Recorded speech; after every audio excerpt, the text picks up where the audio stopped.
Selamat pagi, Assalamualaikum warahmatullahi wabarakatuh. Teman-teman, apa kabar? Semoga panjenengan semua bahagia, sehat walafiat semuanya, teman-temanku yang baik hati dan tidak sombong.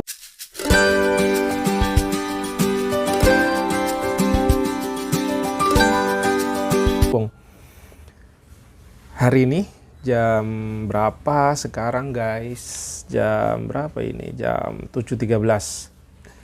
Saya udah lagi nongkrong-nongkrong di rumah, lagi mikir, lagi ngebayangin bikin video nih, guys. Jadi sebenarnya yang saya lakukan hari ini gitu ya, pagi ini saya lagi nyeting iklannya Xiaomi Wonders, guys. Nih guys, kelihatan nggak? Inilah kayak gini nih. Jadi beberapa minggu ini penjualan kita lagi melehoi karena memang saya lagi nggak fokus di bantuin penjualan.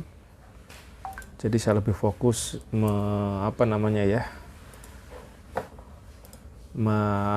fokus di produksi. Jadi saat saya produksi fokus, nah di digital online-nya yang tumbang, tapi masih jalan teman ya, jauh dari ekspektasi. Nah pagi ini saya menyempatkan diri untuk ngulik-ngulik lagi. Saya testing dengan video-video yang bukan dari endorse, bukan dari berbayar, tapi saya testing aja dengan video saya sendiri yang ya apa adanya gitu. Pada saat kemarin kita produksi somai cabai rawit, si bunda lagi bikin, saya shoot, saya upkan di Instagram, itu viewernya lumayan tinggi di Instagram, tiba-tiba langsung jebret 1000 lebih, makanya saya coba aja testing untuk di iklan. Nah, saya belum tahu persis gimana hasilnya nanti, apakah oke apa enggak, tapi kadang-kadang konten-konten yang original, yang nggak banyak gimmick, yang nggak banyak efek-efek apa gitu justru menarik. Jujur saya sendiri kalau nonton video YouTube atau apa itu akan lebih tertarik ke originalan videonya, bukan karena gimmick-gimmickan atau apalah gitu yang terlalu terkonsep gitu.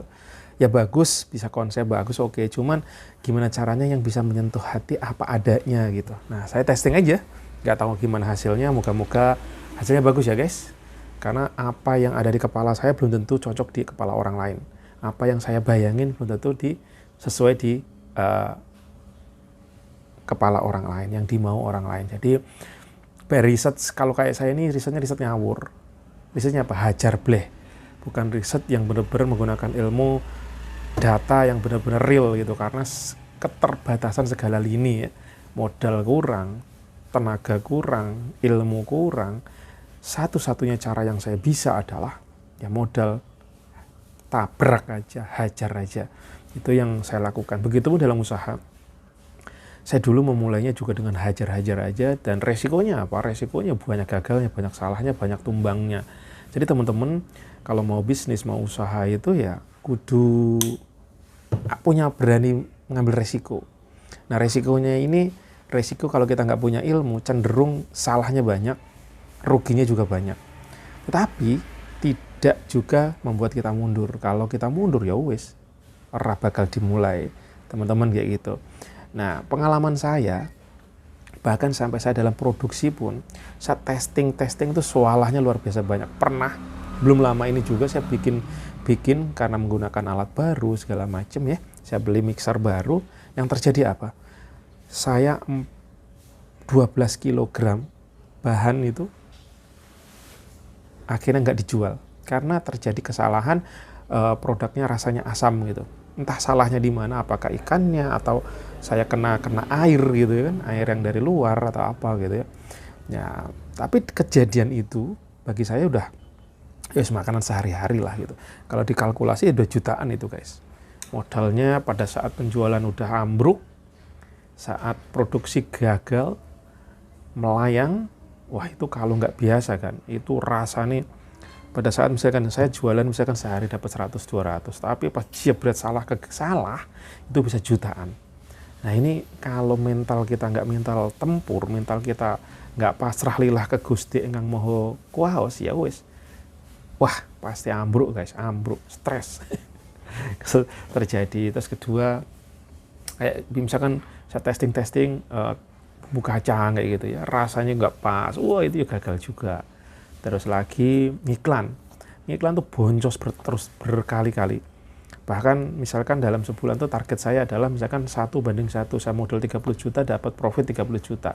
Kadang saya habis 30 juta dapatnya 5 juta, 10 juta. Itu jauh banget ya. Cies gitu. Ibaratnya itu tapi saya harus berpikir positif, selagi masih profit, why not? Selagi masih saya imbang, maksudnya ya misalkan modal 10 juta, balik 10 juta, ya wes tanpa untung, impas artinya itu. Tapi saya menang ada di database. Jadi berpikirnya adalah berpikir positif, berpikir, oh ini proses pembelajaran. Dan yang saya alami setelah sekian lama saya belajar usaha kan, itu ternyata gini, nggak ada hari tanpa belajar. Nggak ada hari tanpa kita terus hal-hal yang baru. Kesalahan, pembelajaran, knowledge baru, teman baru, klien baru, permasalahan baru, itu biasanya selalu muncul pada saat kita terus berwirausaha. Beda pada saat kita bekerja di perusahaan orang ya udah jalanin flat aja gitu, ngikutin rule yang ada di perusahaan, yang di company tersebut. Tetapi pada saat kita jadi business owner, wow, tantangannya pokoknya kita dipaksa belajar unlimited every day, setiap hari. Kita punya mimpi, punya cita-cita, punya target, selalu aja dipaksa.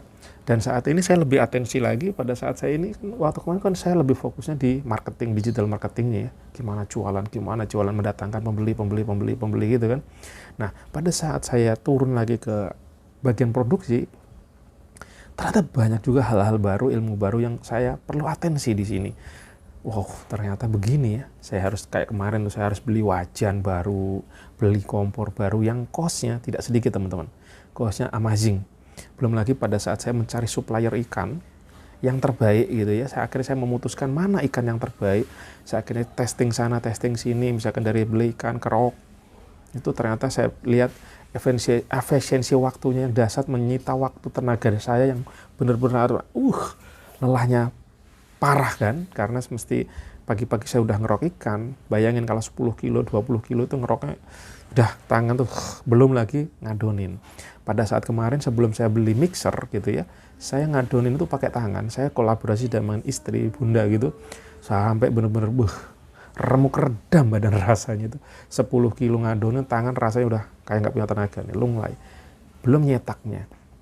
Nah dari sini saya harus berpikir lagi, gimana ya percepatannya? Apakah ada jalan shortcutnya, memperpendek supaya produksi saya lebih cepat? Akhirnya saya coba berpikir, bisa nggak sih ngadon itu nggak manual gitu ya? Akhirnya saya coba cari cara, saya ketemulah mixer. Dan mixer ini saya belum yakin, masa iya mixer yang cuman besinya melengkung satu gitu, itu bisa untuk ngadonin produksi somai yang begitu berkilo-kilo itu tadi. Kalau mungkin kue, biasanya saya cari-cari itu banyakan kue guys. Banyakan kue-kue gitu yang menggunakan alat mixer ini. Tapi kalau somai saya tanya, belum ada. Waduh, berarti saya baru pertama nih dari yang penjual-penjual ya. Saya tanya itu rata-rata memang kue dan kue. Enggak, belum ada tukang somai yang menggunakan mixer seperti yang ada itu. Akhirnya saya coba punya istri yang kecil ada gitu ya. Kecil-kecil juga lumayan mahal ya, harganya udah 700-800 ribu. Saya pakai akhirnya jebol. Bisa, tapi terbukti bisa, cuman lama. Untuk ngadonin berapa kilo tuh 2 kilo gitu, lama banget. Dan gagal mulu, gagal jadi, akhirnya ya wes patah. Akhirnya dengan pengalaman patah ini, yang berpikir, wah pasti yang gede bisa. Nah udah gede, udah kebeli, udah sampai tempat, ternyata apa yang terjadi? Gagal yang tadi 12 kilo. Basi, ya Allah, perjalanan pahit. Tapi akhirnya saya coba lagi dan alhamdulillah detik ini kualitasnya udah premium kan. Adonan saya udah kalisnya udah dahsyat, ikannya udah ketemu yang terbaik, bumbu perbumbuan juga udah taste-nya udah jos. Akhirnya begitulah proses perjalanan, pahit tapi membawa kemanisan.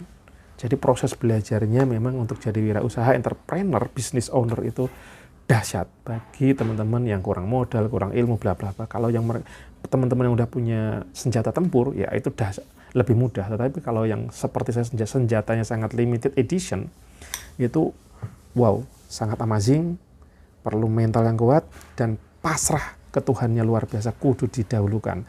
Makanya saya ngajak teman-teman untuk begadang syariah kalau bahasa saya. Begadang syariah apa sih?